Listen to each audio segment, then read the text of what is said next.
Hi guys, welcome back again to my channel, and today we have a cooking vlog. As I promised you guys on my Instagram live that I'll be showing you a little cooking vlog because I know a lot of you been asking me on how to cook Indonesian Indonesian beef rendang, especially now that we have more time at home because of this community lockdown. So let's use your time wisely at home. And for me, I'm going to cook this beef rendang because it's good for 1 week, meaning like parang adobo siya na if you cook, the more or the longer it's become more delicious. So it's really good for this time around. So no need for you to cook every day. You just cook a huge amount of it, and then you can just put it in the cabinet or in the ref, and then you just reheat it every day again. So for the ingredients, it's very easy. So we have chili or sili labuyo, onions or sibuyas, ginger or luya, luyang dilaw or turmeric, garlic or dried bay leaf or dahon na laurel, and also we have dried kaffir lime leaves. We have star anise. We have cloves, and of course we have coriander, salt to taste, black pepper to taste, and of course chili flakes. And of course we cannot forget the main star or the main ingredients is actually beef and gata. So this time around, we cannot go out because we are under the enhanced community lockdown, so there's no way we can get a fresh gata, because I will not suggest you guys to just to have a good beef rendang, then you have to go out and then find a fresh gata. For me, I like to store good quality of instant gata, which I like Coco Mama. So I've been trying so many gata, instant gata especially, pero iba kasi parang yung parang milk or ano yung dating niya. Oh my god, look at Oscar's joining us. Anyway, yes, Coco Mama fresh gata I like the most kasi yung lasa niya parang natural or the real coconut milk, and of course naghihiwalay rin siya ng oil and the gata. I'll explain to you later on. And of course the beef that I'll be using, I don't have a beef cubes or beef loin. So what I have in my ref right now is actually beef shank. So I'm going to use the bone together. I'll cook it with the bone. So parang mas malasa pa siya. So okay, now we can start doing the process. So guys, now let's start. I'm going to put in the onions. If you don't have this pangpadurok ng ingredients, pangpadurok, you can blender them also, a food processor. And then I'm going to put chili. Basically, the onions, the chili, the garlic, and the luya, we put them together. Onions pasok. And then, of course, we'll put all the chili together. And then I'm going to put all the garlic together. And then the luya, luyang dilaw. And then to make everything easy, I'm going to put the salt. Ganun lang muna, guys. Yung salt and pepper kasi, yung purpose niya, para may grind sa kanila. And then the chili flakes, I'm going to put. And then of course, we put oil. So if food processor, mas madali to. But I don't have food processor, so we have to make it up to super smooth and everything mix well.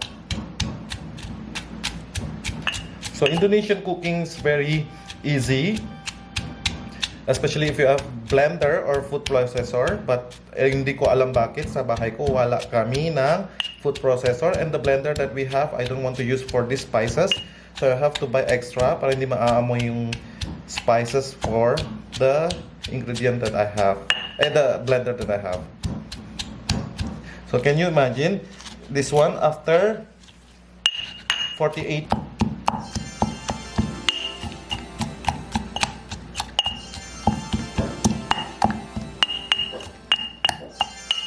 Okay, I forgot to mention earlier that we have also another ingredients that I normally most rendang have it also.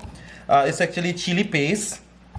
If you cannot find chili paste, any hot sauce will do. But for me, I like to use chili paste. So basically, I'm going to remove this one. So the chili paste that I have is actually frozen. So I'm going to mix everything.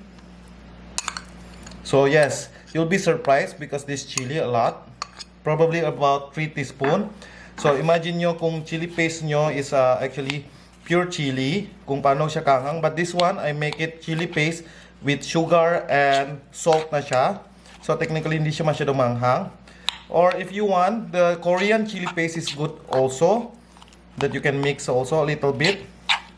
Because this one will give or add color to your beef rendang. So ito na siya when everything... dapat mas pasty pa siya guys. Kaso yung problema walang ko blender or food processor. Kasi mas smooth, mas maganda. Ito kasi a little bit rough. We have to open the stove. Dapat super low heat lang.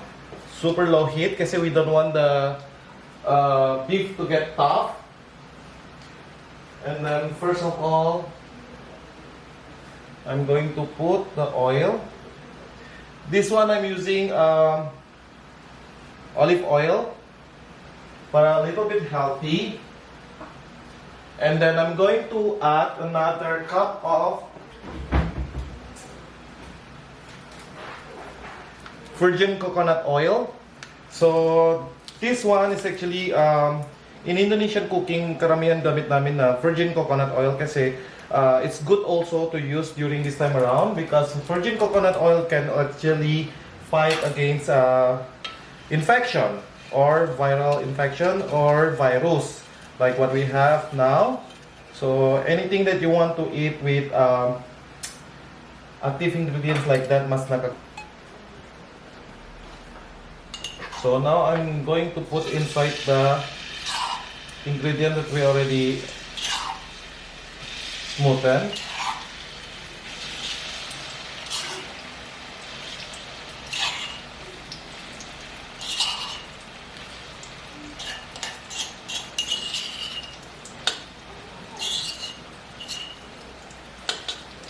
Huwag nyo linisin muna to guys. Mamaya na lang tayo isip kung paano magsip-sip lahat ng ito. And then low heat lang. So as you can see, it changes color. So mas nagluto na siya. Lalo nakita nyo yung oil natin. Medyo nadidilaw na or nag-yellow na because of the turmeric that we use. Kita yung oil. So this time around, you'll put all the dried ingredients, the cloves, the star anise, the coriander in, bay leaf and kaffir lime leaf in, and then just stir a little bit more. And then, careful guys when you cook rendang, do not wear white kasi nagtatalsikan kayo. So now, I'm going to put the gata. So, one plastic nito is actually 400 ml. Is equal to 2 coconut. Yes, when you cook beef rendang, you have to use a lot of coconut. So, I'm going to use maybe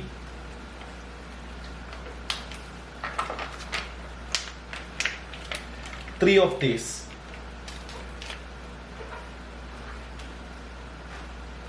Because cooking rendang is actually also kung ito-test nyo yung patience nyo, cooking rendang is actually a good way, a therapy also because a good rendang or a good beef rendang need to be cooked like 6 hours or at least 5 hours.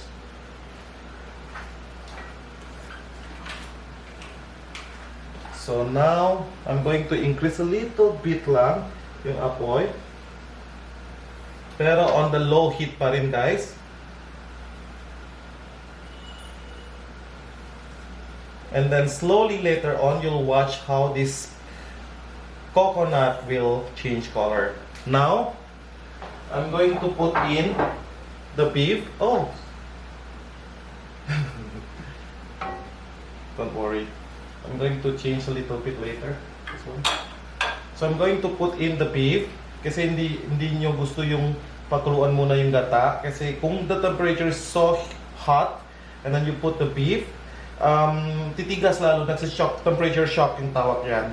And then titigas yung beef nyo lalo. So ngayon, I'm going to, ito ba yung ginagamit yung panggulalo ata eh. Tingnan mo yung mga utak ko. So ngayon, I'm going to use, actually I don't know if I can really use beef rendang for this lip shank for beef rendang, pero walang ko choice kasi this is the only beef that we have at home now.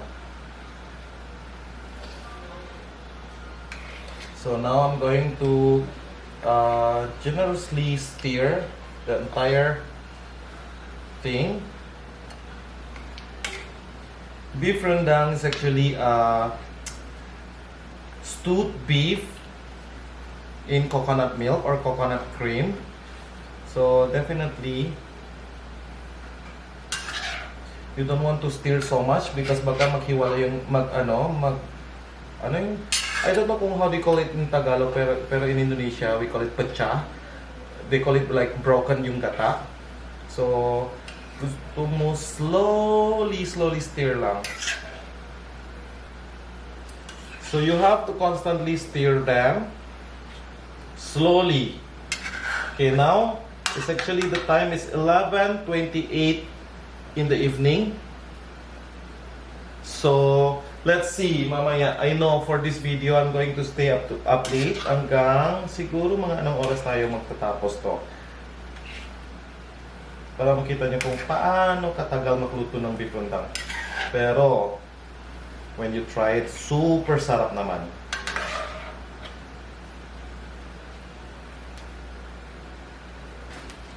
So actually ito secret ingredient ng mami ko, pinaon ko galing Indonesia.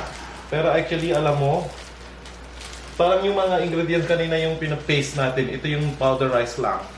So ito hindi pa luto pero nagtitikan na siya konti. At the same time yung kulay niya mas madilaw na rin. Pero yung good beef rendang kasi yung color niya is very intense and very dark. So you have to cook it very slow under the low heat and very long time. So kailangan natin yung yung coconut maging parang pasty siya. Maging paste. Totally reduced and the oil from the gata is really out. This is a good sign. As you can see oh my god, super sarap. Pero kailangan natin itikan pa siya kasi tingnan mo, ito yung famous sa rendang eh. Yung we call it dadak rendang when the gata becomes so thick and intense at the bottom. But you have to make it darker. You have to make it darker lang konti. Kasi the color should be dark brown or brownish. And then this one is very good for 1 week. Kasi you can just put it in the cabinet without ref. Pwede siya, hindi siya masisira kasi super slow cook yung coconut niya. Look at that, oh. Grabe. Ang ganda yung yung oil. Tingnan mo, hiwalay na siya from the coconut cream. Tingnan mo. Can you guys see? Ito yung consistency na gusto natin. Pero what we have to do now is just to darken it. You know what guys? It's better if you use beef loin or beef cubes or the one yung ginagamit yung panggaltareta. Ito kasi wala ako stock ng beef and ayoko pumunta sa labas because of the quarantine. So I just use whatever I have at home, which is the beef shank. So guys, look at the color. Look at the oil is already simmering. And this is the consistency that we want. Pero so yun nga, hindi ka pwede maarte kasi tumatalsik talaga. Tingnan mo. Kailangan talaga gamitin niyo yung frying wok, any Asian type of frying wok, yung malaki. Kasi tumatalsik talaga siya sa gilid-gilid ng tingnan mo yung stove ko. You know, pure talsik. But it's okay, super. So now this is the consistency and the color that we want. So ito na siya. By the way, I remove the 3 big bones just now para mas madali kainin and also mas madali i-stir also. Pero the small bones, I let it stay. Okay, now switch off the fire and we just put it in our beautiful plate. Now it's done, our beef rendang. So I'm just going to garnish it a little bit. So the Indonesian, we love fried shallot. This is fried onions or fried shallot. Where the Filipino normally yung gina-garnish yung fried garlic, di ba? Kami fried shallot naman. See, look at how easy and simple, step-by-step beef rendang. And I can declare this is pinakamasarap na beef rendang sa buong Metro Manila. Ayan na guys, if you like the way I cook and then my recipe, you can try it at home also. And then of course, use the hashtag Albert made me try this. So, for me, I can say that beef rendang is one of my most requested menu that every time I cook. My friends always request for me kasi they know it's authentic Indonesian recipe. And I got this recipe from my lola, my mom, and then we've been doing this in the entire family. So kung sa Filipino, you guys have pambansang ulam which is adobo. So the same thing also in Indonesia, yung pinakasikat natin is beef rendang. And of course, the same as adobo also, you can keep this one outside the refrigerator up to 5 days to 7 days, which is up to 1 week. So if you want to cook it a lot, you can just put it in the ref and reheat it every day. The way you reheat it, just using a microwave, and then everything mainit ulit and mas masarap. So thank you so much for watching this video, and if you love more cooking video from me, and then please comment in the comment box below. And then for those of you still new in my YouTube channel, please do not forget to subscribe to my channel because your subscription means a lot to me. And if you think this is a help for your friends and loved one, please share this video. And of course, I cannot wait to see